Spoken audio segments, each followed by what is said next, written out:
Dana Stevens here from Paterson, New Jersey, average bro saxophone player and average becoming semi-professional thinker? I don't know. You tell me.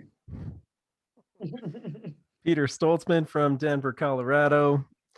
Mostly Peter John Stoltzman on the web, and pianist. I don't know if I'm trying to be a thinker. I'm more of a feeler. Lucas Besley, known as Lucas Brian Besley, bass player, lover of these two beautiful humans beside me, and also trying to reconcile the two, being a thinker and a feeler, I suppose. Combination of the two. Dig it. Okay, so we don't have a guest today, and this is episode 9, by the way. Wow. Yeah. Oh, good number. Number 9. Number 9. And so I was like, I guess you could say triggered, to use a fun word, by Bill Maher's monologue a week before this past one, a week before Friday. So whatever that was, I don't know what day. It was after the Grammys. And so we could talk about the Grammys too, right? I didn't watch the Grammys. I don't really give much of a fuck about the Grammys. But the way Bill Maher talked about this really got me, man. And so let's hear it. Yeah, we're going to check this out. And finally, new rule: if you believe in the philosophy of equality of outcomes, then you really shouldn't have watched the Grammys last Sunday. Because the Grammys, aside from the usual award show virtue signaling, are still largely about the idea that certain people do music better than others, and it's okay to reward them for it. That's called meritocracy, and it's the opposite of guaranteed outcomes. Okay, I'd like to just stop right there and say, okay. Well, so the Grammys. Let's hear that one more time. Yeah. What Bill Maher thinks the Grammys are really about. Largely about the idea that certain people do music better than others, and it's okay to reward them for it. Okay. No okay, Bill. Huh? All right, Bill. Subjectivity. Sure. That's his opinion. That's called meritocracy, and it's the opposite of guaranteed outcomes. Equality of outcomes, as opposed to equality of opportunity. We used to call that by another name, trophy syndrome. A world that was...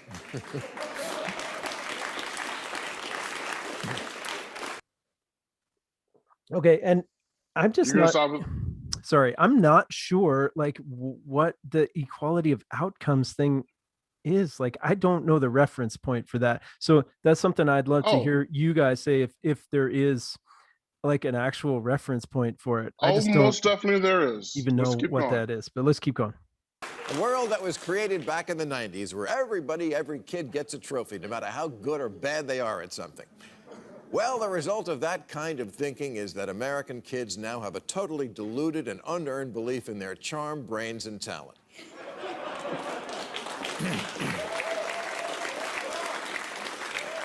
It's not only that the entire generation wants to be famous, it's that they think not being famous isn't fair. If you think I'm exaggerating, let me quote from this article in Rolling Stone magazine last year, lamenting how streaming has not given us equality of outcomes in the music industry. Oh, the Grammys would look quite different if we followed this template. The article tells us that more than 1.6 million artists released songs between January 2019 and July 2020. 40,000 tracks a day on Spotify. And yet, Rolling Stone complains, today's streaming landscape looks a lot like the music industry used to. A small class of artists see not just the majority of activity, but damn near all of it. Yes, these are called the good ones.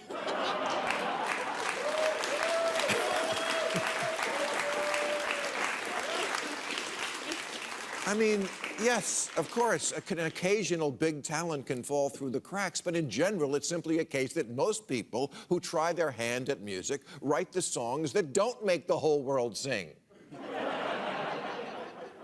Rolling Stone complains that, quote, nearly all the streams went to artists in the top 10%, with the bottom 90% pulling in just 0.6% of streams. Whoa, let me get this straight. Talented artists people like are listened to more than untalented ones they don't?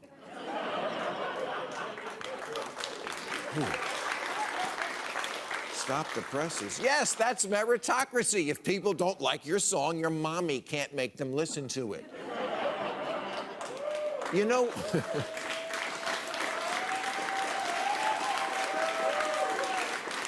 you know why 99% of artists aren't getting heard? Because music is hard and most people suck at it. For more details, Google reality. Rolling Stone actually writes the sentence, in a perfect world, the bottom 1% of artists would get 1% of activity. Let's go back to it. For more details, Google reality. Rolling Stone actually writes the sentence, in a perfect world, the bottom 1% of artists would get 1% of activity. No, they wouldn't. That's a stupid world I don't want to live in. Who taught you this nonsense? And when you whine that streaming hasn't just upheld the gap between music's haves and have-nots, it's widened it. You're making my case for me. Because streaming allows the public to sample everybody. There's no more gatekeepers. You can't complain no one heard your song because no label would sign you. We tore that wall down. And the result was the same. Some musicians are have-nots because, yes, they may have a voice, but we have ears.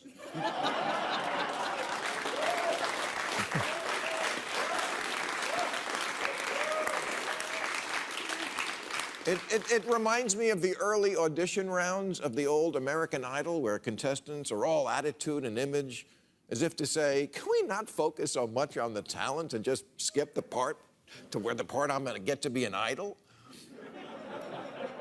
72% of Gen Z say they'd like to be an online celebrity, and 54% of Gen Z and millennials say they would become an influencer given the opportunity.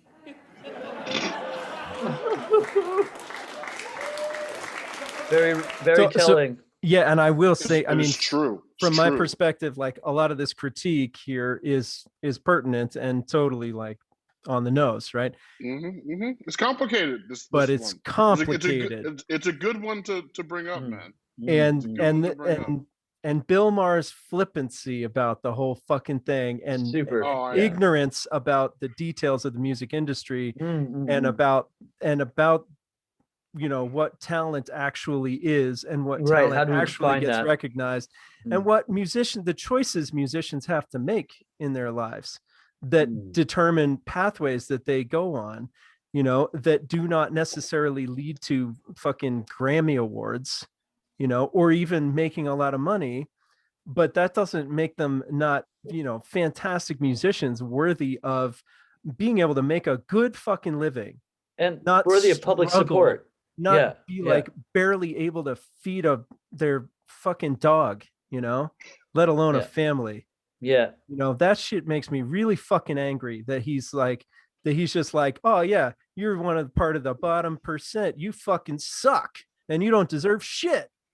So fuck you, Bill Maher. That's how I feel. So let's just listen to the rest. Yeah. You know, if it wasn't too much work like making a sex tape. Speaking of which. Yeah. So, and then he's fucking contradicting himself, right? Because he's talking about like, anyway, let's just go. And his whole fucking life is a contradiction. Dude, stop. You know what I'm saying? Leave something for us. All right. Sorry. Paris Hilton just made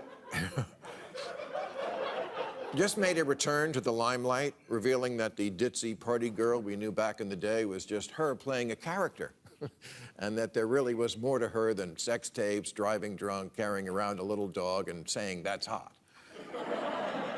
I mean, what about her work on the Human Genome Project? So self-explanatory here. You know what? Any jokes I did about Paris, I don't feel bad. Sorry, not sorry. I just can't. I can't be living in this time when we're madly on the hunt for anything with the slightest whiff of white privilege and then feel bad for Paris Hilton. Quite the reverse. Maybe Paris is the one who owes us an apology.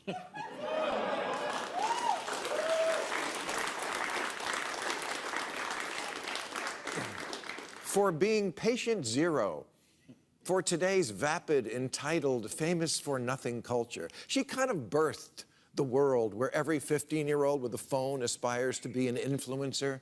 She's the face that launched 1,000 Little Shits.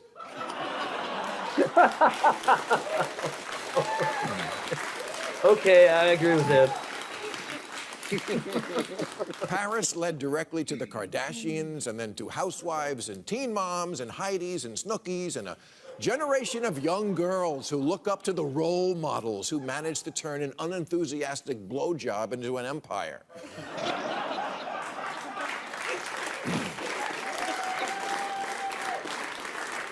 Young people who think my talent is being me, and you wanting to live my life. Kylie Jenner is a billionaire based on her ability to sit near a pool.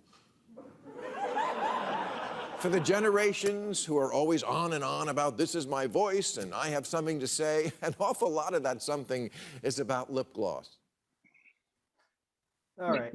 Oh, man. So let me just one last thing. It's really fucking rich to hear this coming from Bill Maher, who makes his millions off of just spouting opinions and being a fucking, dick.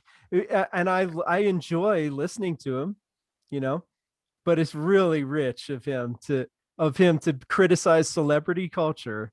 And right and fucking influencer culture. What the fuck is he doing? Is he contributing anything other than his big fat opinion ever? And hiring a bunch of guests. The fuck does he do? Nothing. What talent does he have? Voice? Fucking opinion? What? Slick back hair? He has a very unique. Don't have shit. He has a very. Come on now. He doesn't do shit.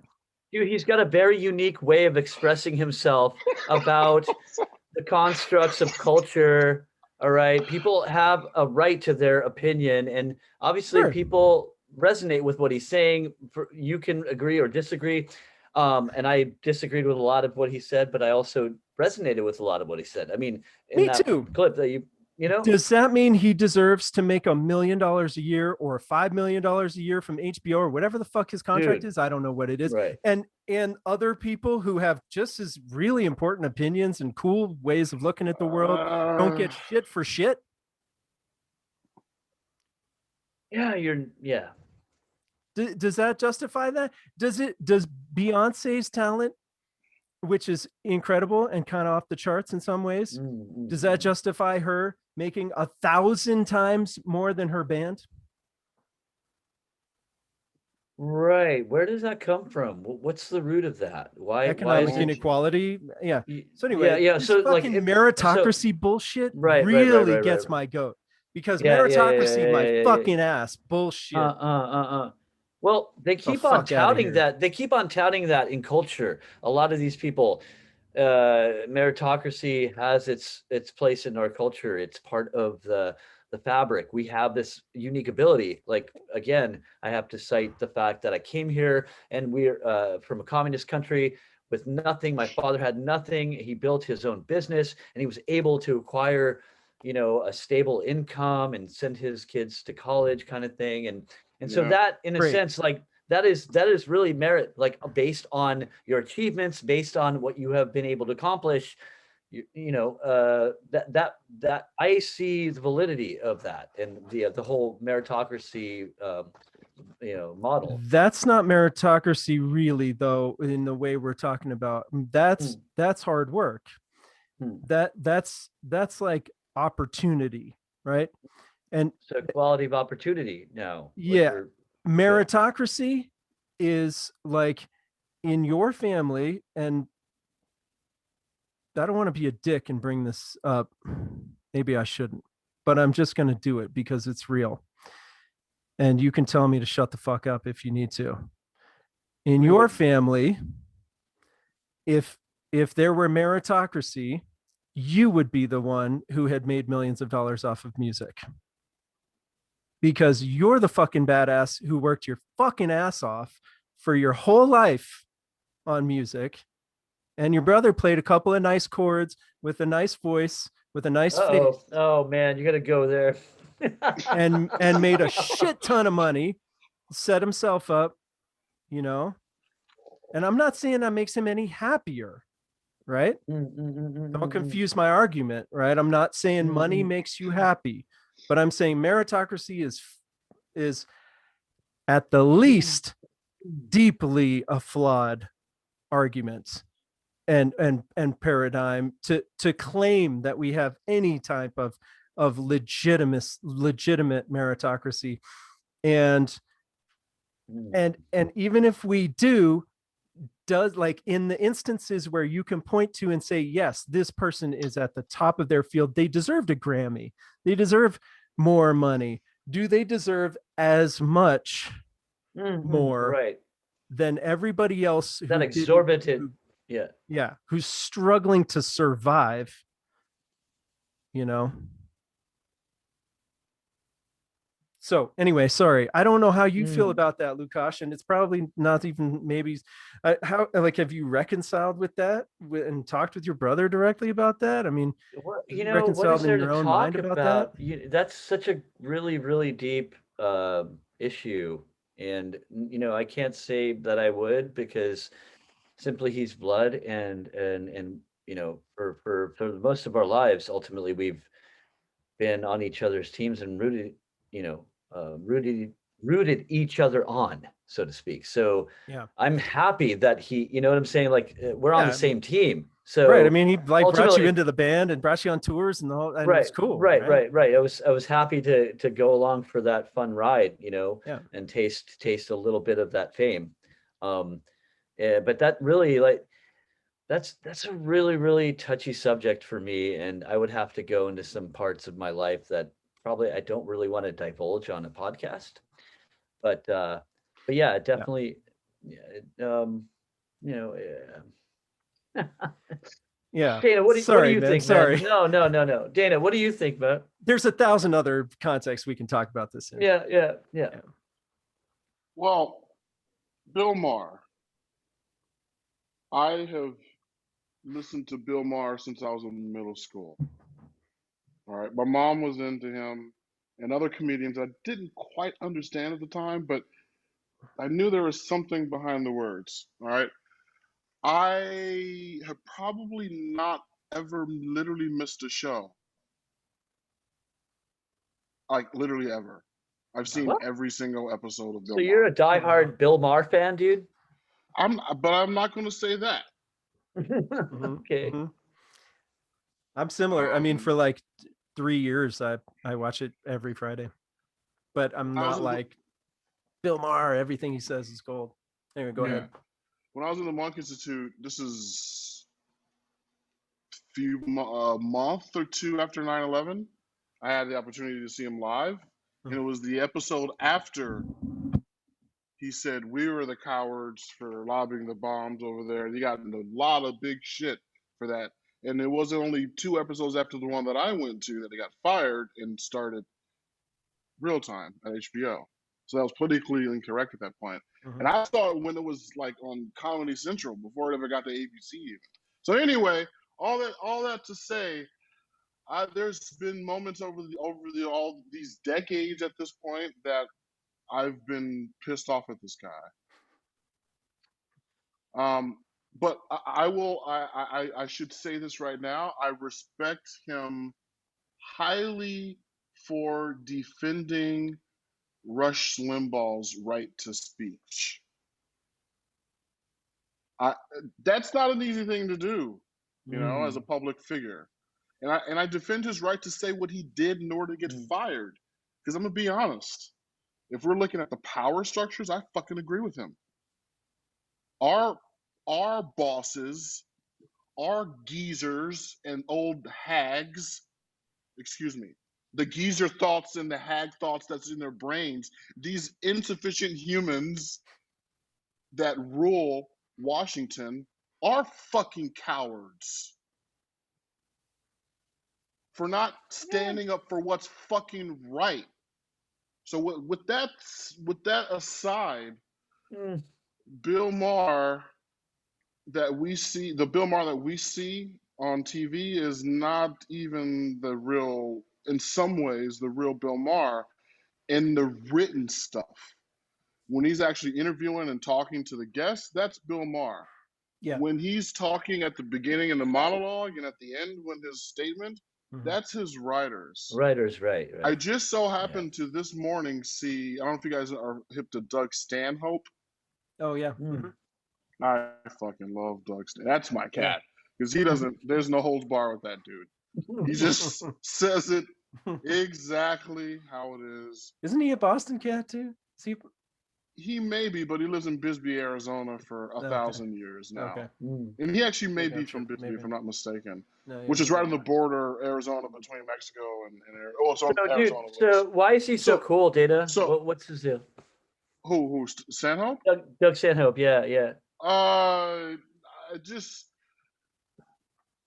He's the reason he's a perfect example of the role that comedians play in society. We've talked about this briefly, I think, in previous episodes, right? Like, it's really important. Yeah. They have a very high role in society, in culture.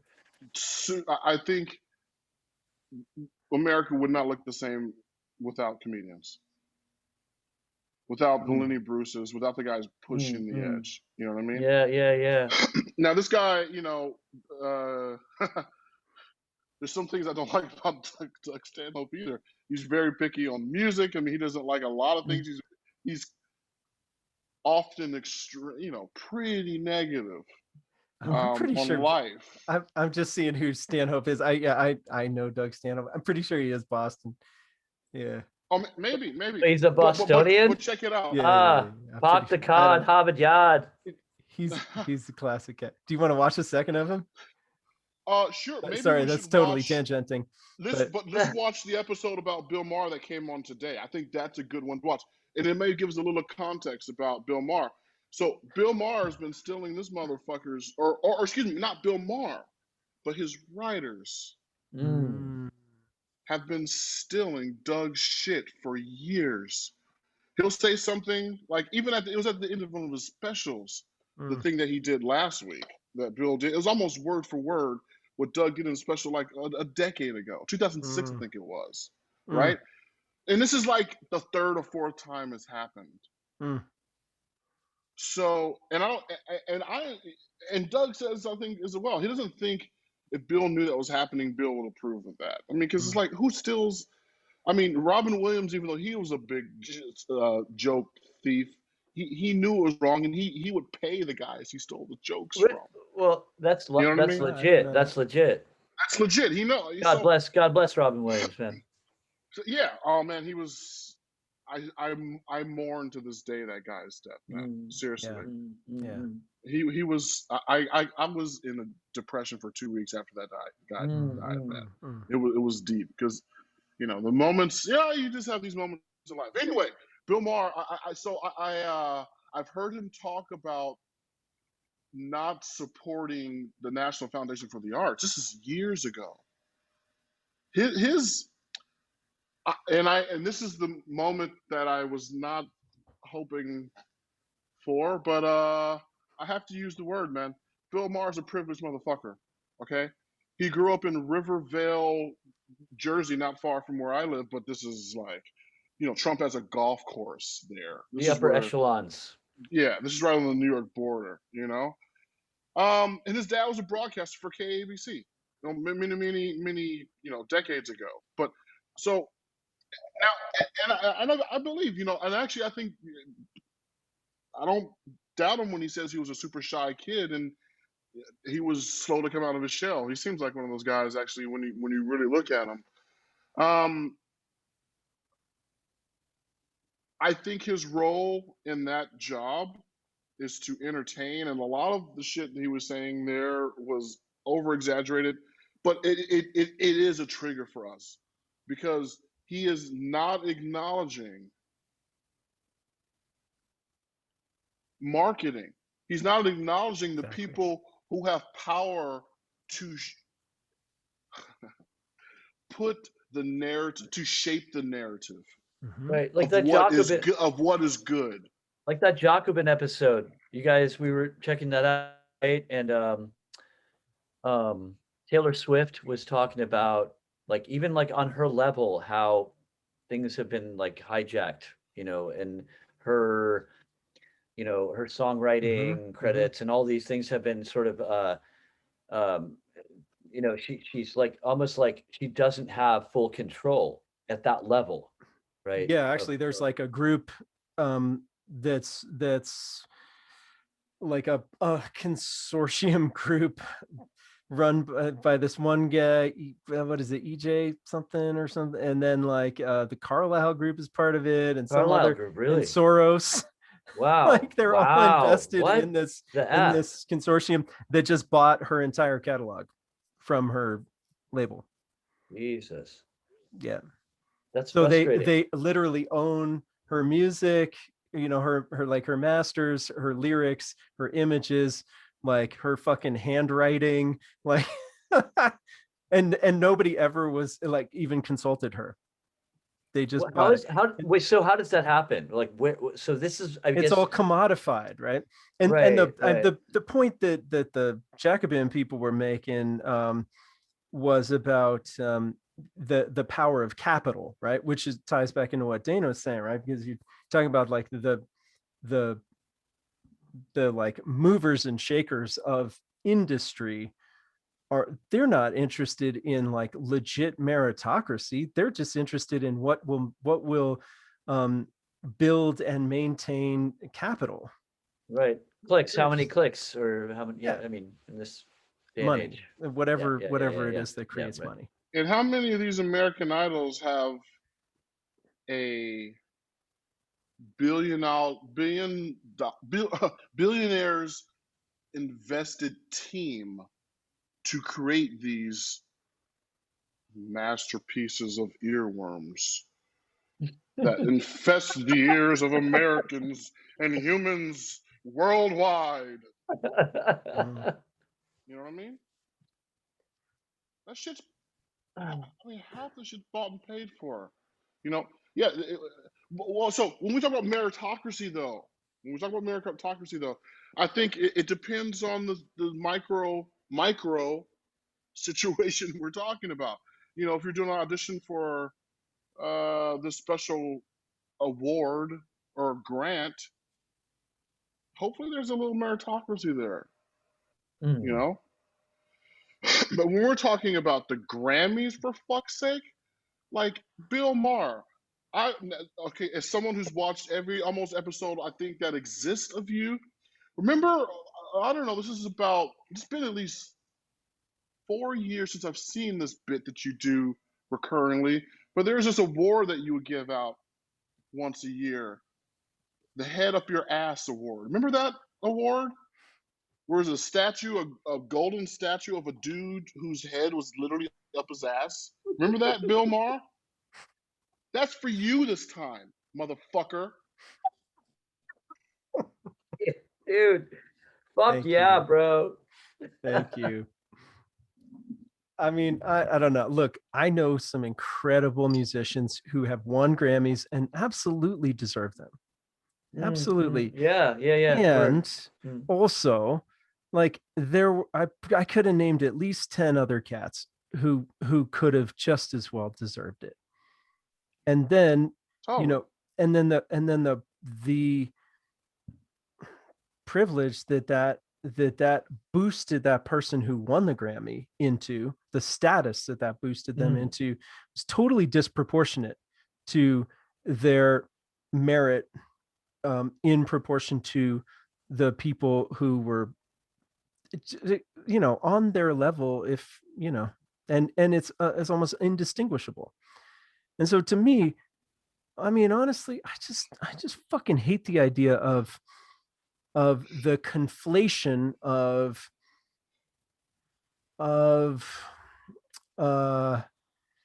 like capitalist hierarchy.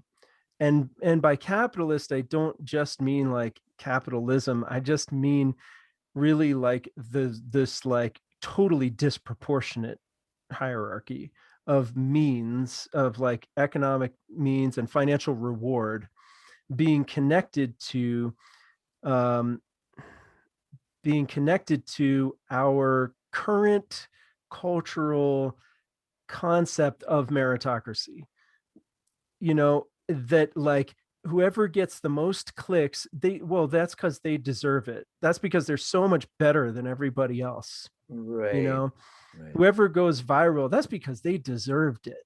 They're, you know, and it's under that framework. Yeah. Now we all just have to figure out how to do what they did because, you know, they deserve. And I'm not saying that some people don't deserve it, you know, like, yeah, some people go viral or get a shit ton of clicks and whatever and sales because they absolutely deserve it.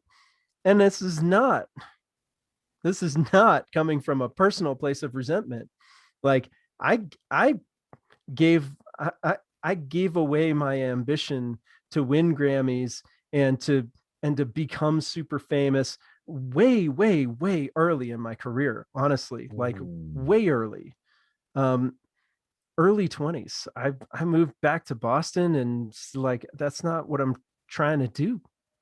And that was okay with me. You know, I'm still trying to make great music and meaningful music. You are. And would making great music? Well, sure. Would I love to be able to make a little bit more money with the music that I create? Absolutely.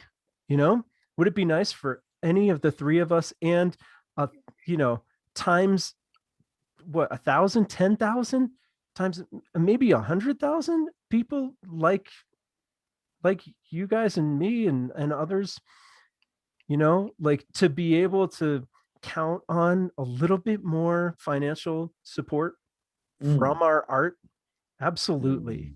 You know, but like that's not really the issue here, although maybe it is. Maybe it is. The issue is not that I feel like we should all win Grammys. We're not getting equality of outcomes. Yeah. I didn't get a Grammy for my you know, demo recording. You're pointing, dude. You're pointing. Whatever. I'm not gonna say it, but you know what I mean. I'm not gonna like Bill Maher's term. I'm not being a whiny little bitch, right? That's not what I'm trying to do. Yeah. It seems like you're pointing to some sort of more inherent problem in the system that allowed that to happen, that allowed that to transpire. That's what I've just seen. Pointing at a giant fucking flaw in his argument. And it makes me angry because he's millions of people are watching that and being like, yeah, Bill, yeah, fuck all those idiot musicians who think they're good but they're not, you know. You know, I'm gonna be honest, really pisses me off. It makes okay, but right. Go ahead. Well, I think Bill's audience is probably smarter than we think. I think they're probably on our page on this, to be honest. But go ahead. There's a lot of people clapping. Well, I understand why he would say that. If you're not a musician, what he was saying was funny. Okay, that's the thing about it. From that perspective, right? From that perspective, I understand. Well, I just want to say that with where technology has gone, every Joe Schmo and Daisy Jane can, buy a computer or get a DAW software and an interface and create music. So we have this ability to really, like, the sky's the limit for many people, which is great. It empowers people to be creative and to express themselves, and that is very good, inherently a good thing. But I feel like there's such a huge swath of people doing that, and it seems that maybe I kind of want to agree where, like a majority of those people, but no, I don't agree with them, because like a lot of those people are going to have the ability to create something and use those resources, and then appeal to their, like a certain demographic and really like tap into a certain genre and like it will it like goes viral and explodes. But those things that are like like exploding and going viral, the substance maybe, it's all, you know, based on people's opinions. Like what defines really like art, or in pop music, it's not about like the most artistic, the most deep, and the most rich expression, I guess. I don't know. What do you guys think about that? Like, I mean, when you're talking about something like, you know, creating like a hit song, or it hits the nerve of the whatever is going on in the fabric of the culture, and that's that. What is that? I mean, there's ability. Whatever people are resonating with, that has some sort of a, you know, an effect. It creates like this current in society, and maybe just maybe he, you know, he's calling out like all the people that are, or just, you know, you better be, you know, the cream rises to the top, right? Like the best stuff will eventually inevitably like has that intrinsic value. So, He's you know, all you players, oversimplifying it. uh-huh, yeah, He's all you oversimplifying it. pretenders step down, kind of thing, you know, and Yeah. just, I don't know, but Yeah, I mean, I think he's oversimplifying the whole process of the industry as it is today. Honestly, you know, uh, I mean, he's objectifying his subjective is, yeah, feelings is understanding, yeah. or misunderstanding, honestly, Uh, you uh, know, uh, uh, uh. on how things go, you know. Um, yeah, there's a lot of threads to pull on here. Totally. I'm interested in your personal take, Dana. Like we haven't, there's a big gap in us like being really in each other's spheres in our careers, and you've Yeah, had some really cool successes, man, and some, you know, some really great stuff go on, and I'm sure it's been just as much of a struggle for you as anybody else. And well, I'm curious how you feel. I know you've put in the work with a capital THE period, capital WORK period, you know. I And guess I I don't. know, I mean, Yeah, word. you'd put in Well, the work by the time you were 19 playing on my record, man. You sounded fucking amazing, man. And so what's, you Yeah, know,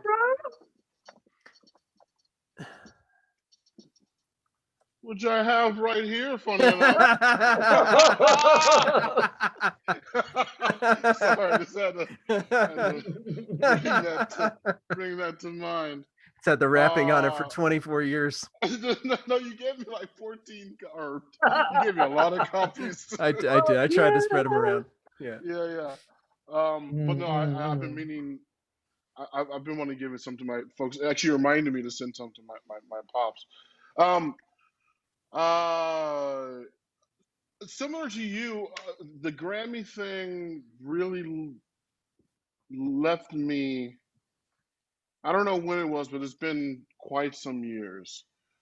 Um, and if there was even a twinkling of that there, it was obliterated by the movie Patterson by Jim Jarmusch. I I don't don't know if you know guys that. saw that movie or not. no, Yeah, No. it's a movie about a bus driver whose name is Patterson. He's a poet, and he just does poetry for the love of doing poetry.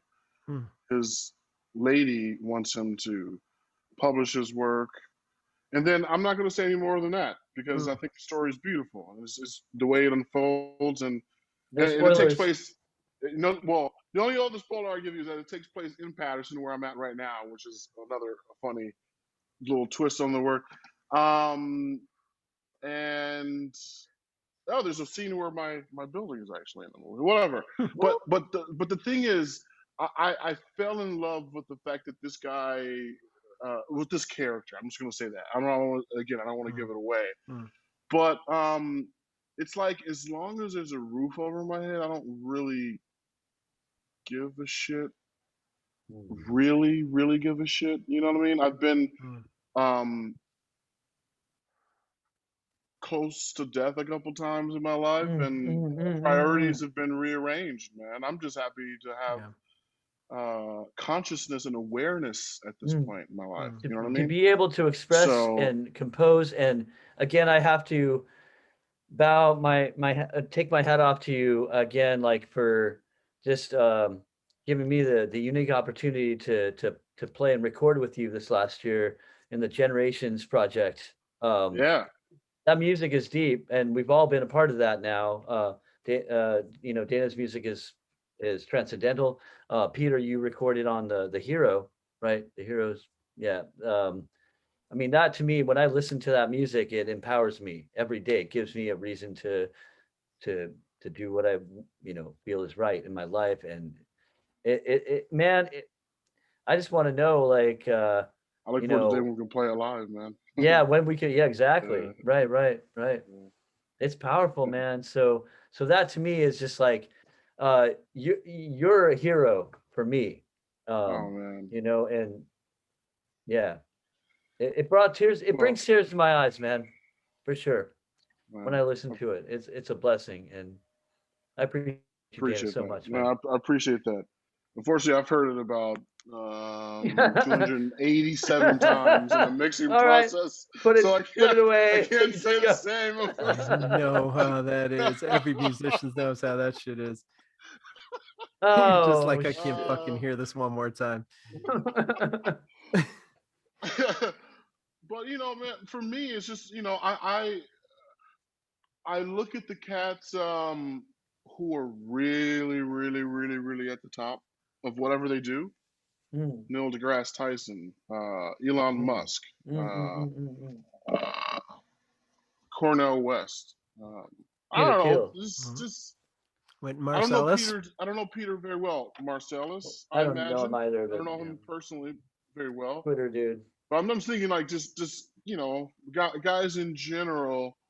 I feel at that just masterful and happens to be also super successful level, they would have been happy in their little apartment for the rest of their life. It wasn't about the money or the fame for them. It was about the love of whatever it was they're doing that got them to where they usually, for the most part, to where they got to. You know, and sometimes you can really tell like someone's like it's like the fame is almost uncomfortable. It wasn't even it was sort of part of the plan, but it's like you know what I mean. Sure. And those are the folks I admire. So I recognize that kind of dedication and passion in people, in the people I love. You know, especially early. I feel John Coltrane. I didn't know. Obviously, don't know him personally, but I felt that. I felt that energy from him. That it was. Yeah. I seriously doubt that this guy was cocky. I just. Well, dude, I don't feel it. You know, Rob, you've obviously probably met Robbie. I Yeah, I mean, know Robbie. he's probably like I got a chance to meet him when I was in New York, hanging with Jonathan Finlayson, and we went out to see Ralph Alessi at the Jazz Gallery one night, and Robbie was on the gig, and we got a chance to hang out with them later on, and I felt like that. I mean, that was the closest connection that I was going to get to John Coltrane. You know, just hanging with Robbie, and it was like, dude, this is one of the sweetest, most compassionate human beings. I mean, just from like the 15, 20 minutes that we were having a conversation, you know, having coffee or whatever. And it it really, really for me, that is so much such an important aspect of somebody's expression, whatever they do, however much they acquire in culture, right?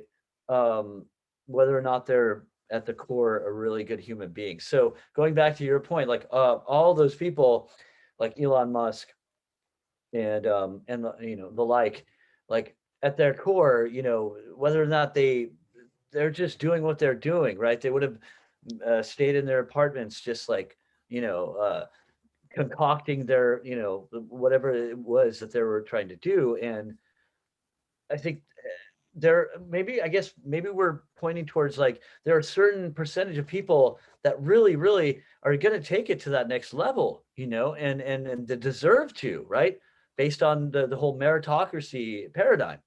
But then somehow there's room for all this other content now that we see. Like personally, when I'm like, I've been online and social media platforms, and I see so much of this content kind of growing and virally growing, that may not necessarily have that same spark that I see with some of those.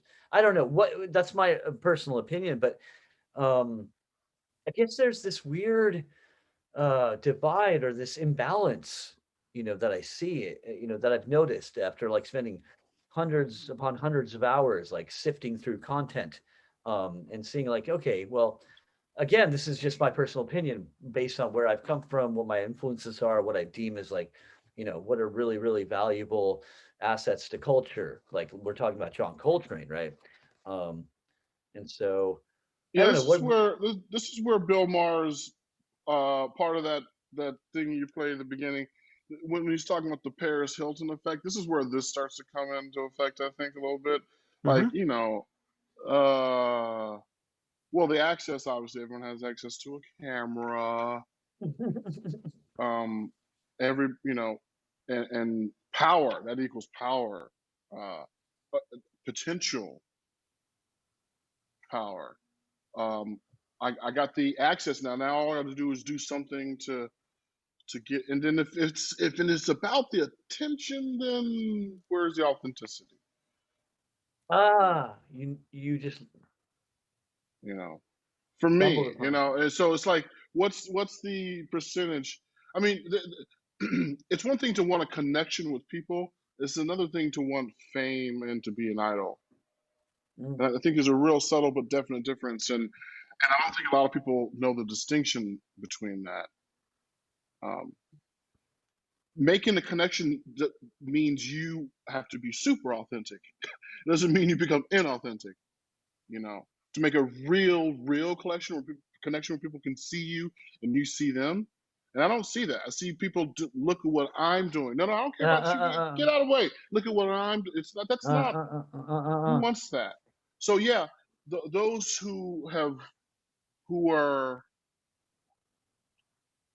fighting chance to be themselves at any and all cost, and they get discovered, those are the ones that really pop.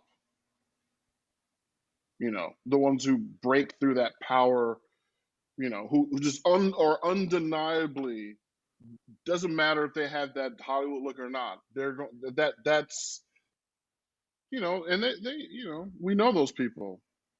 Joni Mitchell, Sting, That's why I like Billie Eilish. You guys know Billie Eilish? Of course. I've heard the name. I don't know. Oh, so she's probably like 19 now.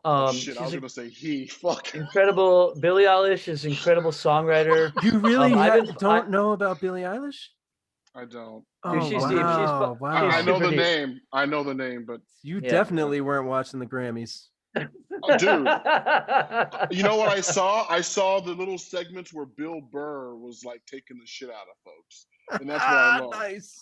I didn't see any. I don't even know who won. I'm not into that. I'm just, I mean, I kind of want to. I sort of want one just so I can like get better gigs, maybe. But, dude, fuck, whatever, man. I really don't give a shit. Sorry. I'm sorry. I can't even remember the last time I watched the Grammys. Yeah. It's been 20 years maybe. Well, so do you guys know that Cardi B song? WAP? Yeah. Well, I happen to know that one. Okay, wait. So stop right there. Just stop what you're doing, because I'm about to ruin the image and the style that you're used to. She used to. So what do you guys think of that song and the acronym more specifically? And what kind of message is that sending to the fucking 16-year-old girls in high school that are listening to it? We might need to take this on another podcast. Yeah, that's a big can of worms, right? Right. Well, exactly. But this is the Grammys. This is our culture. So let's just slightly just. In that sense, I mean, what have No. commercials, Sports Illustrated, what the fuck have they been doing leading up to this point in time? You know, it's not like So you have to Jesus. go back. Everyone's taking it this rewind. far further, and Yeah. here she Yeah. was, one bar further. I mean, Yeah. So it's a general how progression. many views does Pornhub get per minute? Okay. Society. Okay. Fine. All That's right. all we need. So, all right. Okay. All right, dude. Sorry, but God. Sorry. We had to go there just for a minute. I don't know. There's something like potentially I get a fucking. You just pick a booger? No, I got a hair, one of my beard hairs in my mouth. Jesus, I'm doing this too much. We're talking about authenticity, right?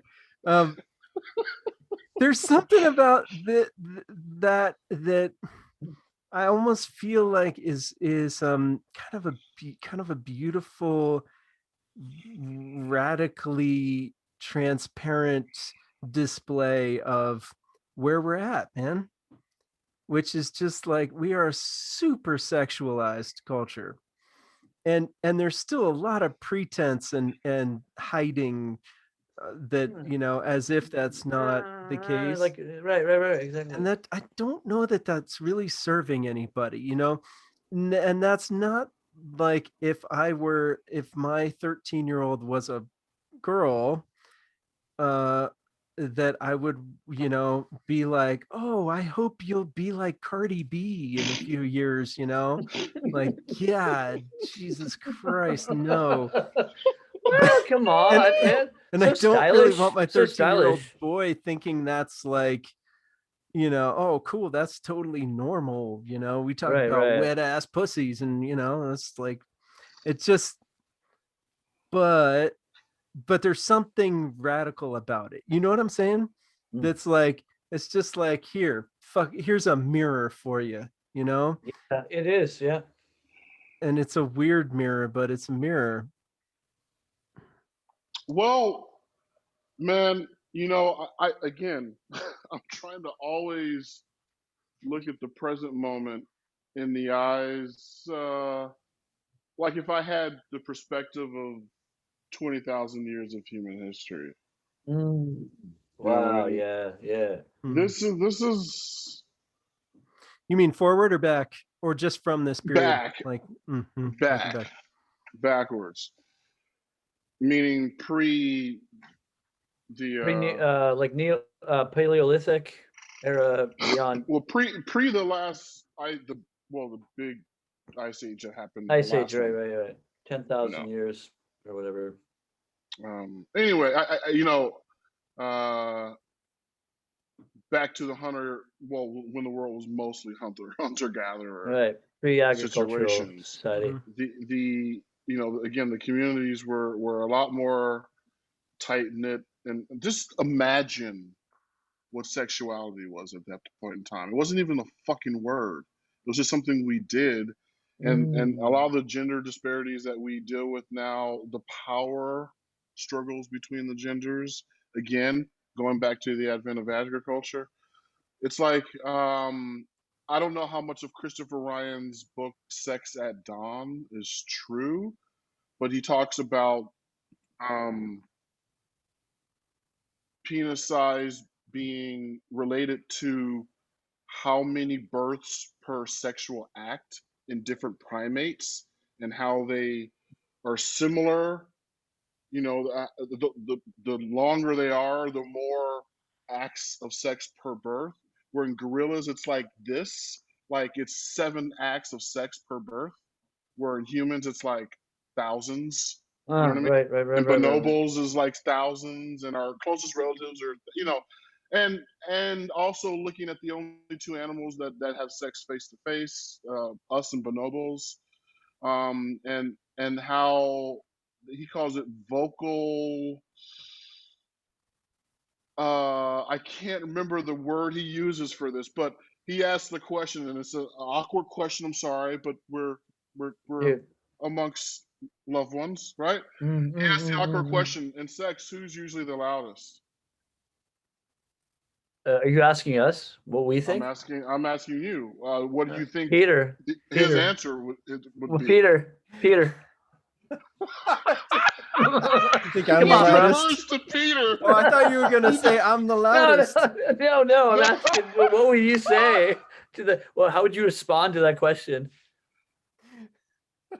What do you think? Fuck, I don't know, man. I mean, it completely depends. I just, yeah. I don't, really? Okay. Yeah. All right. I mean, Well, no. I mean, I think like probably your standard, socialized answer would be the woman. Right, but is that socialized? That's the question. So his For thoughts. me, I'm just going to throw. I don't. I don't know if it is, but the way he describes that situation is back before there was any knowledge of biology. Like, this kid is your son, dude. Like, we know who the mom is, obviously, but the dad is, within a population of 150 people, So the thing is, back in those days, the mom, there wasn't exclusivity with who she had. The vocalization was to be like, I'm having sex right now, dudes, come over here.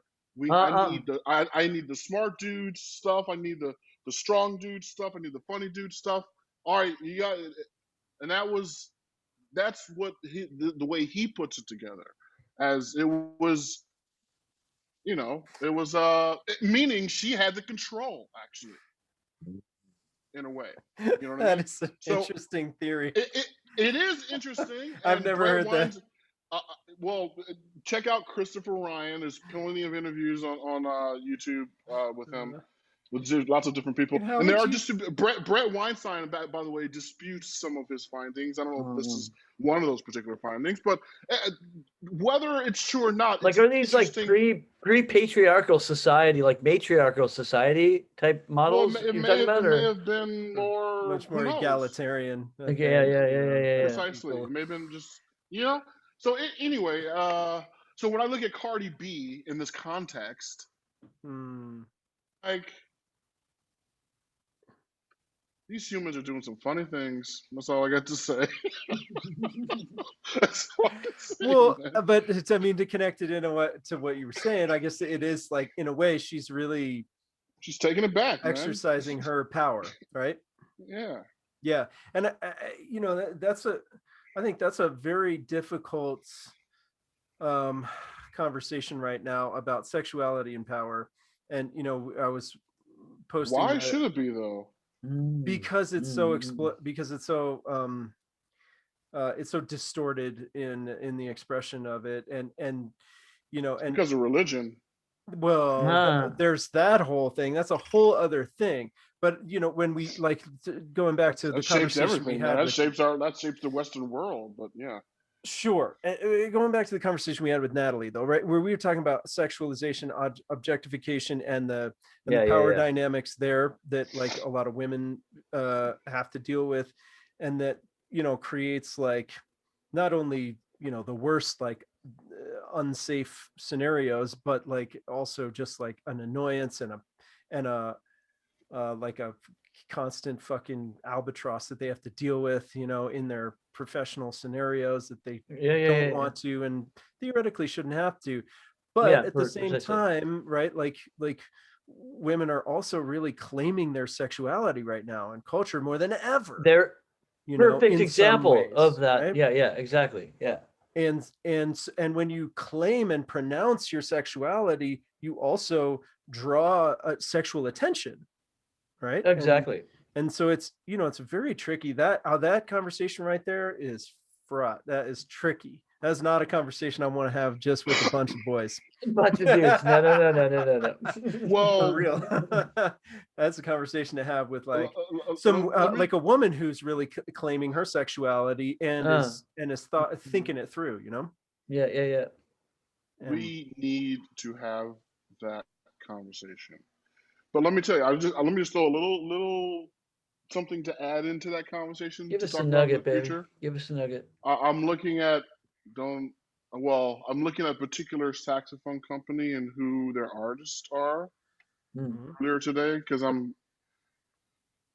love this is my baby here, my baritone. Oh man. It's my baby. It's a low B flat though, and if What? you're an orchestrator, meaning it's a low. It's an The E lowest flat. note. Wait. It's E flat baritone, but the lowest note in concert is a D. Oh And shit. arrangers want that C, that low C. So you're trying to angle for a new one? Well, I need a low A. I need which is a low A baritone. They call it low C. Anyways, I'm looking at who's making cheap baritones these days. I'm looking through the artists of this. I'm like, this baritone seems cool. It's a cheap baritone. I wonder if they have. They have artists. Wow, who? Oh, who's? Several pictures of women. Just to say their pictures look a little different than the dudes' pictures. How so? Just use your imagination. Very sexy. Okay, sexy. Yeah, use your imagination. Whoa. I mean, Well. And one of them, like the saxophone, like they have this kind of Mad Max kind of theme, and this black saxophone, like it was a kind of a spear kind of thing. This one picture. Woo! Let me tell you, brother. Now, what are you doing to me? I'm looking for a baritone saxophone. That's all I'm looking for. I'm not no more, no less. I'm looking to pop that berry, not that. Sorry. Oh boy! All right. You know what, man? No, this is taking us full circle to marketing, right? Totally. And to the whole reality that's just the like iceberg, right? That's just the tip of the iceberg that you can see the sexuality and marketing, whatever, right? But like there's a whole deep fucking thing of marketing and promotion that's deeply studied human psychology and is super cynical about it, man. They don't give a fuck. They're trying to manipulate you based on what they know about human psychology in order to get your dollars. That's it. They don't give a fuck if it enhances your life. You're going to enhance their life by giving them your money. And that shit is pervasive in every industry, basically. Maybe not science, unless you consider pharmacology science, which it is kind of medicine. Well, right? But like science has been hijacked as well, according to people like Eric Weinstein. Well, some of it has. And so anyway, I mean, so let's just acknowledge that shit. That's the whole point that I wanted to make, right? And you nailed it, Dana, right? It's just he's not acknowledging a huge iceberg that, first of all, you can see the tip right there. Like, don't fucking pretend it's not there and call it something that it's not, right? It's not about merit. Grammys is not about meritocracy. Okay, a little tiny bit in some cases, right? And I'm glad Jacob Collier won Grammys. That's great, man. Good hell yeah, I didn't even know that, but that seems fucking phenomenal, right? That's a good thing we're rooting for that team. That's great, man. Yeah. And his record's awesome. I love so much of it. And I mean, ironically, a lot of my music students right now don't like him. Wow. They don't get it. It's too heady, man. Oh, interesting. They feel like he's, trying to be fancy for fancy's sake. They don't get it's over their head. And they don't feel the emotion of the harmony because it's so fucking thick. And I get their critique, honestly. Sometimes it's like, for me, what's titillated by Jacob's music a lot of the time is my musical nerd brain of like, oh, what the fuck was that, man? Let me transcribe that sharp 11 right there. What? Like, I didn't even know what that was. What the fuck is he doing? Yeah, like that. Yeah, that's a feeling. But it's super that's like a music niche right? Yeah. Oh yeah, I guess so. But I'm glad he's reaching a wider audience. I'm glad he's getting acknowledged. And there's plenty of people like that who are winning Grammys, and that's awesome, man. And I don't mean to be like super cynical about it. Fuck, my dad won 2 Grammys, and that's great, man. It was great for him. You know, were there other clarinetists who probably deserved like to be recognized? Like some too, you know, while my dad was like the clarinetist in the United States, like the only fucking superstar clarinetist, like you know, he got to go on Sesame Street, he got to go on Mr. Rogers, he got to be in Time magazine, he got to get Grammys, he got to have a record deal with RCA for 30 years. Who else did that was a clarinetist? Are you telling me there weren't 10 other clarinetists who were fucking badass who would have deserved the same recognition? You know what I mean? And like, that's great. I mean, as my dad, I have like the utmost respect. He worked his ass off every fucking day. I remember him practicing like 4 hours of a lot of other his, things, man. In his fucking practice room, like when I slept in his practice room. Utmost respect. He had such a drive, like it was unbelievable, like unreal. I guarantee you he wasn't the only one too, though. You know what I mean? And that's great that he got to have that recognition. But does it mean that, you know, and does Jacob Collier being so fucking otherworldly in his talent, you know, for instance, mean that like all the other people who maybe are like a notch down just deserve to fucking struggle? That's the question I would like to, you know, if Bill Maher were here, I'm sure he would have a reasonable conversation. I'm sure he would be able to have a reasonable conversation about this to some extent. I don't think so. I bet he would hear that question though, and be able to like talk that through without being a dick about it. The problem I have, I think, with Bill Maher is that what authority does he respect? Well, I'm not talking about authority, actually, right? I'm talking about real people with real talent, with real work ethic, you know, who have either just missed out on opportunities because of whatever, the timing, geography, various factors. He did speak to that. He did speak a couple of words to that. He said, sure, there are people who are great who don't get their recognition. He did say that. Yeah, but he qualified it as like there are a few talents who slip through the cracks. I'm not talking about people who slip through the cracks though, really. I'm talking about like the thousands and thousands of like dedicated, excellent musicians, you know, and like, and even the people who aren't even that excellent, but like people who are fucking serviceable, who put in the time. You know how much time it takes just to be a serviceable professional? How much work that takes?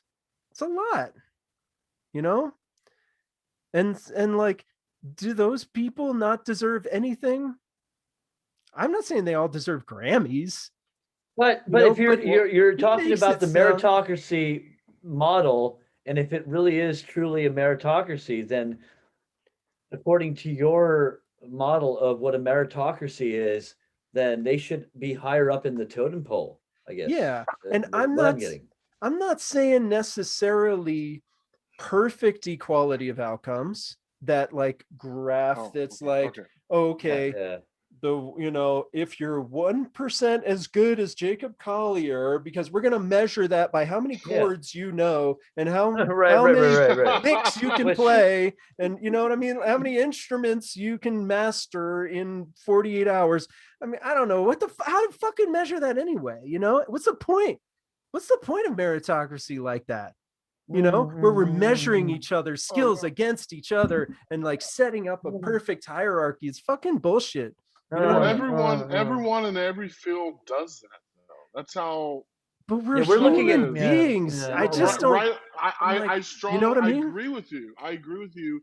And in our everyday life, we don't live like that. But there are people who don't understand our life, and those who try to write about our life and make it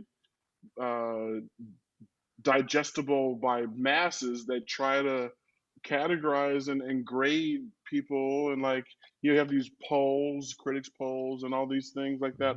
And this is in every category that isn't like you won the Super Bowl kind of category. You know what I mean?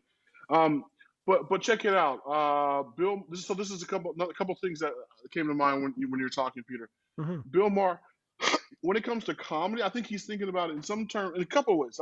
In one way, like comedy, it's like people are laughing or they're not. That's what I can see him thinking like this.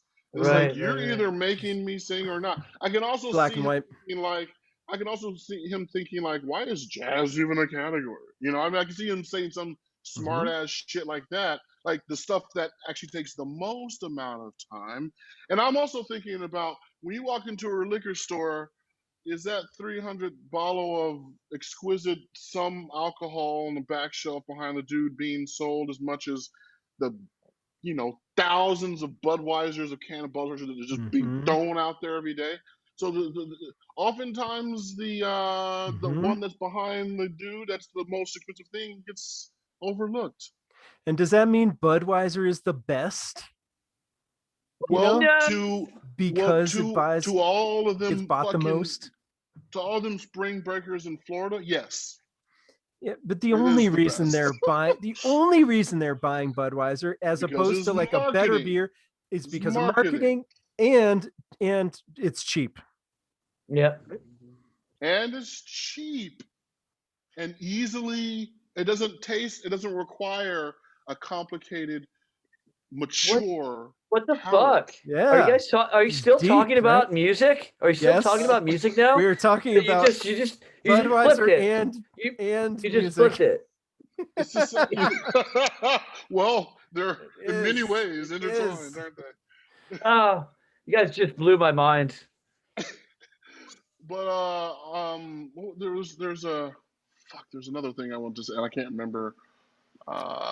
Anyway, it might come about back. Bill Maher. Sort of. When I was saying like we would have. I know what it was. Equality of outcome versus equality of opportunity. Yeah, we're coming back to that. That was kind of we never talked about that. We never talked about that. In the beginning, yeah. Okay. Yeah, go ahead. Equality of opportunity. I should have the same opportunity, education, you know, access to knowledge and whatever as the next person. That's equality of opportunity. Yeah. Right? And no one disagrees with free choice, right? We should choose whatever field and that we like feel everybody that resonates with us. So everyone starts at the same place, right? At the same starting line, basically, is equality of opportunity. Yeah, and I think there's no one who doesn't disagree with this. Right. Right? Equality of opportunity and equality of choice. Equality of choice. I have heard actually. Okay, stop there. Sorry, just to intervene with it. You know, I don't know that everybody agrees with that. In fact, I've heard people should have many times. Arguments from relative conservatives to like very conservative thinkers that opportunity should not isn't a right, that opportunity is earned like generationally. That like, for instance, that seems you know, like discrimination. immigrants who come to this country, you know, who's like and they aren't given you know, whatever, you know, access to certain opportunities, and they have like terrible fucking working conditions and whatnot, that you know, that's just you know, that's their tough shit, and that they will, if they want it bad enough, they will suffer that circumstance in order to have a better circumstance for their offspring. And it may take generations, but that's the nature of the game. And that if you're trying to create equal opportunity, literally, then you are like interfering with the kind of the natural progression of like things. social evolution. I mean, yeah, and just like people have to work their way up. It's everybody's responsibility to create their own opportunity. I've heard this argument articulated from surprising sources, honestly, evolution. From people I thought were like super liberal, who were like, no, my parents came here with nothing, after World War II or whatever, and they worked in shittiest conditions and blah blah blah. My grandparents, great grandparents, and then my grandparents were better, and then my parents figured out whatever and went to college and became successful, and that's why I have the opportunities I do, and basically then, so nobody else deserves anything more than that. Man, I don't even think Thomas Sowell or Milton Friedman thinks like that. Right. I've heard it a lot, surprisingly a lot. That's even beyond. I'm really, because since I've never been exposed to that, like someone who doesn't agree with equal opportunity, I'm really curious to hear those people. I don't know that they would even call it that it's not equal opportunity. I would say that it is equal. I think that they have a different definition of opportunity. That it's like, you don't change the nature of the game or the system or the world in order to like give people a leg up. That everybody starts from shit, basically from zero. And if you're not starting from zero, that's because the generations before you gave that to you, and so therefore, like, you inherited it, and so you deserve it just based on that. Not even that you deserve it, but have you heard politicians say this? It's a generational thing. Wow. No, but I think the belief is surprisingly pervasive, and I mean, I get it to some extent. Not that I agree personally, but I get the logic of it. I see it. I think it's kind of a brutal logic. Yes. Well, yeah. To me, short-sighted, that self-centered, but that logic doesn't even leave the door open for equity. What people are calling equity today. Oh, sure, absolutely like equality of outcome doesn't even. We haven't even gotten into the arena of that. Right. If you can't even believe in equal opportunity, Yeah. Again, I don't think those people would say it's not equal opportunity. I would say they would say, yeah, it is equal opportunity. Everybody can come here and deal with the shit hand. Well, then I would quickly tell these motherfuckers, are you responsible for the crimes of your father? Then shut the fuck up. That argument needs to be smacked down. Like, well, that's a really good point, right? Immediately. So this is ridiculous. If you get to inherit all the the spoils of the generations, then shouldn't you inherit the responsibility for all the bad shit too? And those same people would say, no, of course not. They wouldn't want to. You may even share the same name as that motherfucker who birthed you, but you're not the same person. No. Opportunity starts with the human being. And I'm sorry, if you were born on halfway between third base and home plate, and you think that's the same as not even having a ticket to the arena, then something's wrong. Something's like terribly wrong. And it saddens me that liberals who would even halfway think like this, at the same time thinking equity, which is decisions based on outcomes. Now, this is where we get to outcomes. Yeah. You should make 0%. Well, not 0%. That's a very bold statement, Dana. Calm down. All right. Take a step back. Jesus Christ. Dial it down. Turn the dial. Basing, policy on, okay, well, there's only, let's say, 2% male kindergarten teachers. Okay, well, we need 50% male kindergarten teachers. I mean, this is insane. Some professions and some things are chosen more by different groups, depending on what group you want to identify. Women, makes total sense. Black people, Mexican people, women, men, transgender people, gay people. I mean, people. If you give people more freedom of choice, the disparities in the outcomes become sometimes even more. It would seem like it's more more discriminative, but it's not. That's a fair argument. I hear that. I think there's real validity to that. And especially when like just applying it back to the music industry, right?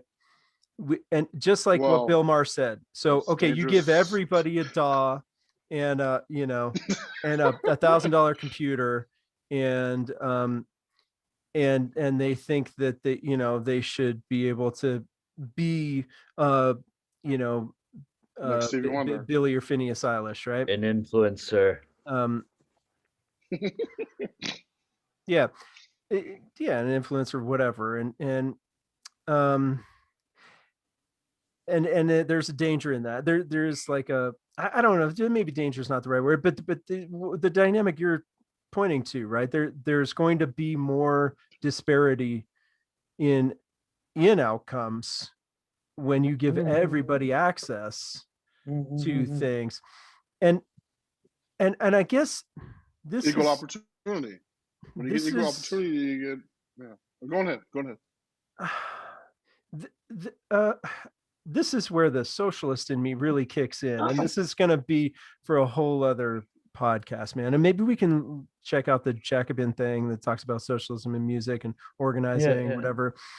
But I am not personally gonna argue that everybody gets an award or that everybody. I teach people music constantly. I run a nonprofit now that's all about teaching people music and giving them access to these technologies, exactly what we're talking about. Giving everybody the chance to be a producer, to be a songwriter. I teach a music technology class. I said, this in 3 weeks, you're going to be a songwriter. And I laugh about it. We laugh about it. It's not like, and now you get to win a Grammy. Yeah, in fact, sometimes I joke about it. I said, look, you're not going to win a Grammy. I'm not asking you to win a Grammy. Just fucking write a 8-bar chord progression and put it into a DAW, like we're having fun here. And there are like 3 or 5 kids in my class who are like actually legit talented, man. They're making some serious tracks, man. And they're like fucking environmental science majors or whatever. Wow. Like, cool shit, man. I'm like, damn, that's rad. But okay. Anyway, I'm getting tangented. Sorry. Back to the socialism piece. Yeah. Because I feel like you can have a kind of a both and scenario potentially, where like everybody gets access. If you're interested in it, you can put your music out there. Cool. Get whatever niche audience you can get, or jack shit, but or win a Grammy, but and like, does it matter at all the rungs on the hierarchy if nobody's fucking starving? Nobody's like, like, Jesus, I can't even access my creativity because I'm working 3 jobs, for 16 hours a day. And then I got to take care of my kid, or and then I'm like trying to actually do what I love in the 1 hour before I fall asleep for 4 hours, and then go back to the Amazon factory at 4:30 in the morning. Yeah. Like, I had a student like that at CU Denver. He had to work his way through school. He was getting up at 3 a.m. to go to like fucking FedEx or something and work for $8 an hour for like 8 hours, and then coming to school for whatever, 4 to 6 hours a day, trying to do his homework and trying to be a musician. I'm like, dude, I don't know how you're gonna do it. He would come with huge circles under his eyes, and just the economic system, the brutality of it, it leaves us all like so bone dry, man. And now imagine if that dude had health care and free education. Exactly. Drop the mic. If the school, it's a state university, for God's sake, and it's still costing him like 18 grand, a year. Like, come on, man. Like he's having to go work at fucking crazy hours job so he can do this. Like, can we have a little bit more generosity with each other, with the people? We're all people. Just some fucking generosity so that the people that make this country what it is, ultimately, the people that are in the sidelines, like fighting the good fight, that are helping prop up this nation. I don't know. That's important. And then acknowledge those people, empower those people. Totally. And empower them to have time in their life to access their creativity and to make tracks and to have fun and to be a DJ for a show or whatever, and to not be grasping at fame and fucking, the millions that they can make. I just feel like the brutality of the system has us all, not all of us. I mean, I'm very fortunate that I don't feel like this, like grasping at fame, but like, so many of us are left in that kind of mode of like, oh, if I could just make $1 million, if I could just, even my fucking 10-year-old is getting into this shit with Mr. Beast. You ever seen Mr. Beast? This motherfucker is like fucking 25 years old or whatever. He's got $1 billion and he gives away thousands and thousands and thousands and thousands of dollars just to fucking people whenever, whatever. And he's got like a fucking app now, and he's got some bullshit. And even my 10-year-old's falling into this shit of like, well, maybe if I get this app and then I can get, Mr. Beast will give me $100,000.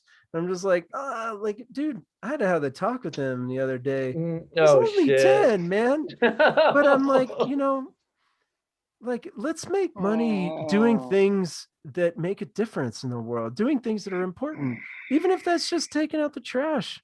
Yes. Like, that has to happen. Somebody's got to do that. It's valuable. That makes a difference. Like, do something, man, and you'll make money at it. You'll make some money. You might not be rich like Mr. Beast. It's a fucking YouTuber. But being conned into like this pipe dream. Fucking jokers that you watch that are like, I ate something horrible. Oh, you ate something horrible. Ooh, look, we got 50 million views on our YouTube fucking bullshit. And now that means we made 100 grand this month, like, Jesus Christ. The fuck reality is going on, man? That's reality, dude. And I get, like, I think Bill Maher, I think that's like right in alignment with what Bill Maher is reacting to too. Yeah. And that's where I'm like, the problem is he's lumping. in a way. You always run into problems when you start lumping humans together. Just stop lumping. I want my oatmeal with no lumps, please. Word, dude. Yeah, second that motion. And I want my economy with some generosity, man, with some compassion for people. Well, man, but see, this is the macro. Yeah, we were talking about, which we and again, the thing that had me a little tiffy this whole past week is about the macro shit. When I ignore that shit and I think of, I listen to Gabor Mate or Eckhart Tolle or someone who's got some grounding and authenticity about humanity and just so much great perspective on the gift that we have of being here in the first place, for fuck's sake. Yeah. I mean, Jesus, I mean, woo! Anyway. there are people who profit off of this stuff we're doing to each other. Man's inhumanity to man. One more time. Man's inhumanity to man. Totally. Caused by a certain human. sliver of humanity. Yeah. I don't want to say man. I want to say humans in humanity to other humans. I guess to be more PC. We know what it means. Okay. Sapiens. Yeah, right. Let's bring it down to there, to that base level. Yeah, man. Yeah, mans. Yeah. Well, that was fun. Yeah. I'm glad you started the recording later than we actually started. Boy, that was heated right there, man. The beginning. Y'all were. It wasn't so heated. It was just like, there was a real sense of like you guys were not alarmed, but I felt like there was something, and I feel the same thing. I mean, we didn't really go into details about personal things tonight, but it is definitely hitting us on the micro level, like personally. Mm-hmm. And I felt that for each of us tonight. Mm. Like we were able to express that in a way. And it feels really, really good to be able to have this outlet to do that. Yeah. So. Yeah, cats. Yeah. And I guess, hey man, I just want to acknowledge, like, I knew in the moment I probably shouldn't done it, and I still did it. And I'm sorry that I brought up your brother. Oh, dude, whatever. No. Well, if John watches this, I want him to know, that he has my respect. I mean, he does. Oh, yeah. I didn't mean to like belittle his accomplishment. Oh my God, no, dude, cool. No. Yeah, it's fantastic. More power to him.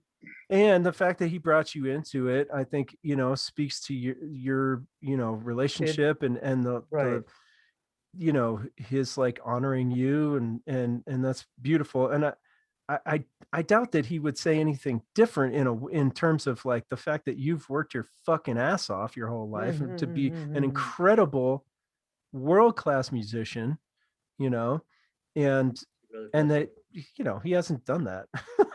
I don't think he would ever argue any differently, but I really mean no disrespect. No. Of course. Peter, man, you're like family, and yeah, I mean, it's shit. Yeah, man. No, this is always a weekly family reunion for me. but I think there's something to be said that let me put it this way. Charlie Hayden is one of my favorite bass players of all time.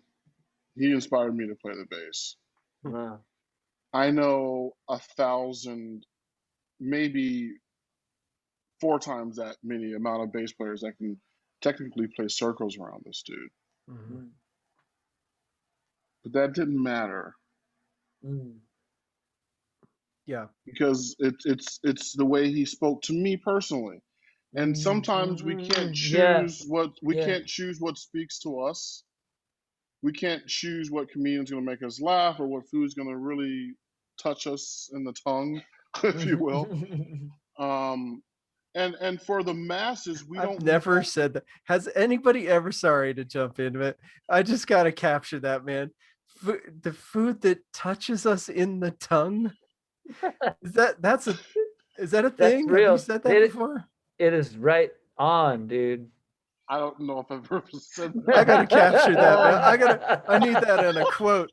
The picture of Dana touches the tongue. Give me the food that touches me in the tongue. Sensuous way. Okay, sorry.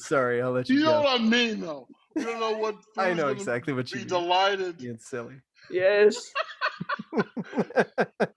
But you know what I'm saying? We don't know what artists are really going to pop. Even those who have all the power and the marketing skills, they don't even know half the time who's going to pop right? And it's never about, when it comes to the grand masses, because of what they have been marketed, how they've been marketed to, and all these decades of marketing, centuries at this point of marketing, since they have no control of what they've been, what's been marketed to them. It's kind of, it's always a shot in this, a shot in the dark. A shot in the dark about who's really gonna pop. You know what I mean? Yeah. The only thing our job is to do is to not give a shit, enjoy what we do, be as authentic as we can, and pray that we get the opportunity someday to really be able to connect with tons of people on an authentic level, and not get thrown off by those sometimes unauthentic, manufactured entities, if you will. I don't want to call them humans, because they're entities, really. It's a whole conglomeration, the manufactured conglomeration that sometimes gets pushed out to the masses, and it's like, oh yeah, this is a new hot thing. I guess. Well, I've heard it 50,000 times now. I guess it's hot. Yeah, let's party, dog. So I mean, that's what the fuck is happening, man. So in that light, I don't, I don't know if I've ever met your brother, Lucas. Now think about it. Maybe we did at Stanford at some point, maybe 1,000 years ago. When he was a kid, before he blew up. It's a little skater punk. Yeah, super skater punk. Yep. Oh wow, cool. With a little ska band. Yep. I used to go to his shows, garage band shows, or like garage shows. Like he would set up literally in front of a garage and play. It's great, man. I've been one of his fans for so long, So I'm ultimately, I feel blessed that he got to achieve that, and we got to experience that, for sure. Yeah, man. But yeah, so I mean, I think part of that, Peter, is the complication, but the differences between the obvious amount of dedication it takes to be a jazz musician, versus, or to be in any high art, to be able to play Schoenberg convincingly. Man, on the piano. I'm sorry, there's very few humans who will ever do that, but unfortunately, I doubt any of them will win a Grammy in the next 10 years. Right, sure. So it's more, it's where we are, as a species. We're in an amazingly positive, inspiring place. At the same time, we're in a crisis, piece of shit place at the same time. Quagmire, totally. Totally. Cultural quagmire. In some ways, and in other ways, it just seems like inevitable. It's like we have to go through this in a way, right? You know what I mean? It's clearly. Back to the mirror thing. It's like we're looking in the mirror in a way, like in a macro mirror. And there's a lot of them. It's not like there's one mirror, Dude, you just killed me when you it just brought me this memory. Oh God, what is the name of that band? Yep, got it. Brother? Yeah. This is going to be a good way for us to wrap up. It is. Listen to some music. Guarantee it.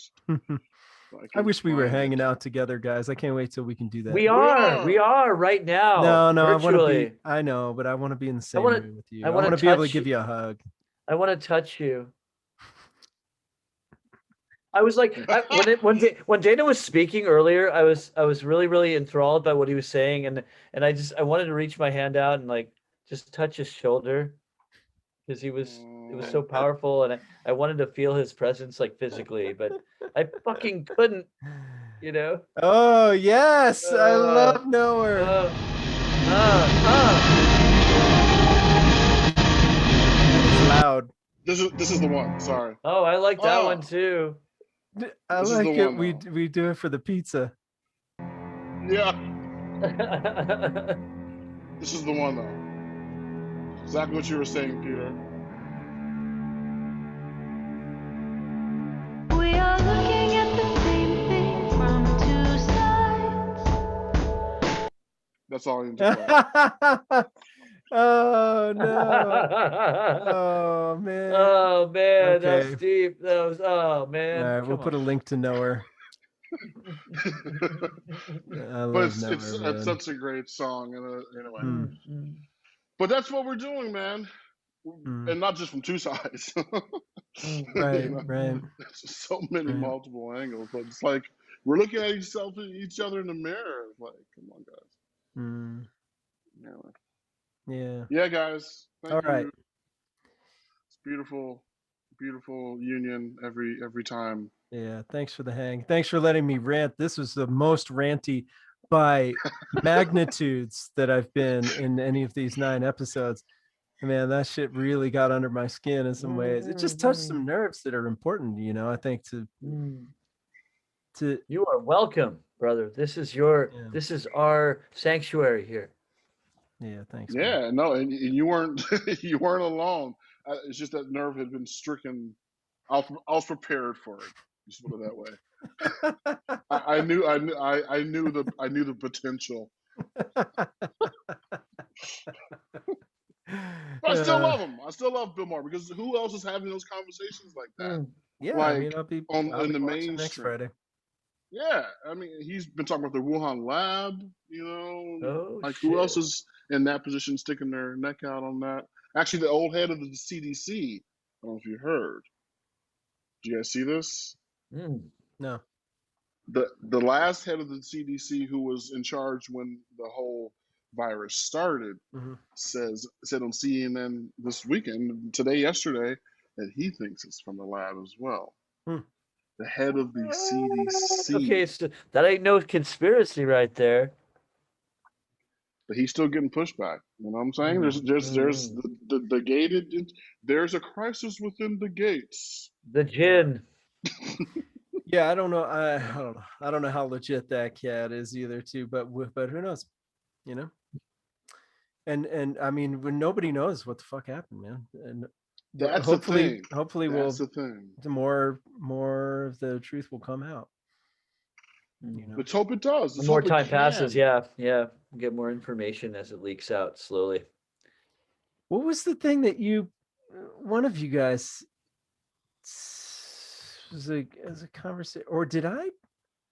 Oh no! Oh, it was the conversation with Lex Friedman and Eric.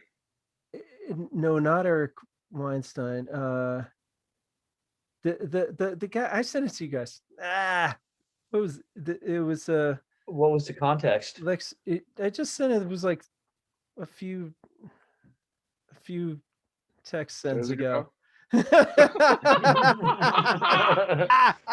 There's been so many.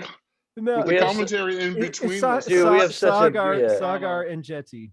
Yeah. Oh, yes, that was a great conversation. Man. Yes, and they talked about shit like this. I don't know that they went into the Wuhan thing, but they talked about conspiracies, right? And how, like, you know, there's a lot of gray area, man, because you start, you know, turning over rocks and being like, well, something's fucked up here, and nobody's telling the full truth. You know, we're just getting we're getting fed a story that's like placating or whatever. Yeah, and people come up with their own narratives, you know, based on that information or lack of information. Yeah, and then when you don't get the full truth, the full story, and you know there's some other shit going on, then you know whatever, the story can go any number of ways, whether it's going into truth or total bullshit. But you know, there's something else going on. And there's so many instances of that where shit is just getting obfuscated and you know, and it's like, just don't look over that way and think about that thing. You know, we're gonna go over here now with our attention, and we're gonna discount everything about that other direction completely. You know, Bill Maher's been an important voice, I think, on the vaccine thing and a whole bunch of things, man, too. Because that shit is complicated, man. It's not just anti-vax versus, science. It's so fucking oversimplifying, man. Yeah. There's breakdowns in the science community. There's breakdowns in the information community. There's breakdowns in government. We're talking about three institutions that have problems that we are all putting our trust into. It's one thing to trust an individual who has, the know-with-all, the knowledge and the expertise in a particular field, and you can tell that because they can teach us about it easily, like a Neil deGrasse Tyson. And it's another thing to have some dude in a nice suit who's usually in front of a camera all the time, who speaks very confidently, telling us that it's this thing or the other thing with confidence, with certainty that is completely unwarranted, but seems warranted because he has a microphone and a camera stuck in his face. And credentials. So now China right now is trying to tell us a story that this virus started in multiple places around the world at the same time. What kind of fucking sense does that make? Really? I haven't heard that version of it. It just sounds laughable. It does. I mean, we all knew it started in China. What? Do you understand what I'm saying? Something is. Chinese doctors were like whistleblowing about it way early. Like okay. October, November, actually. But anyway. Yeah. All I'm saying is one thing I've been saying from the get-go: certainty is unwarranted in this situation. Yeah. Which means if you have certainty that it didn't come from a lab, you're out. Get out of the fucking arena. Take your fucking muzzle and stick it in the pillow and go to town, dude. That's what you need to do. Anyway, sorry. Yeah. Oh, man, you preach, bro. Shit. Yeah. Just in case you want to know my thoughts were. Just in case.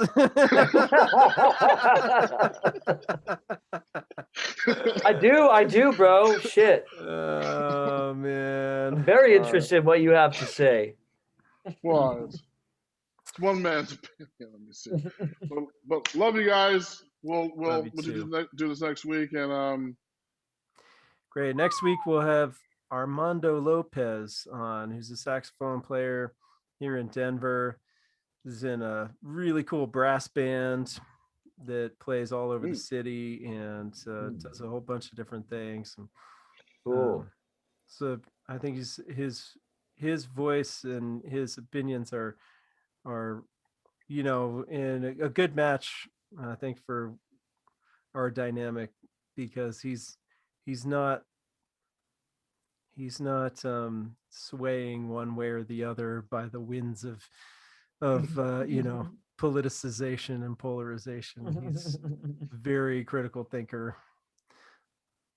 Yeah. Cool. Yeah. Yes. Wow. Looking forward. More of that. All right, cats. Take care. All right. Much love. Love you guys. I got some links coming your way. Nice.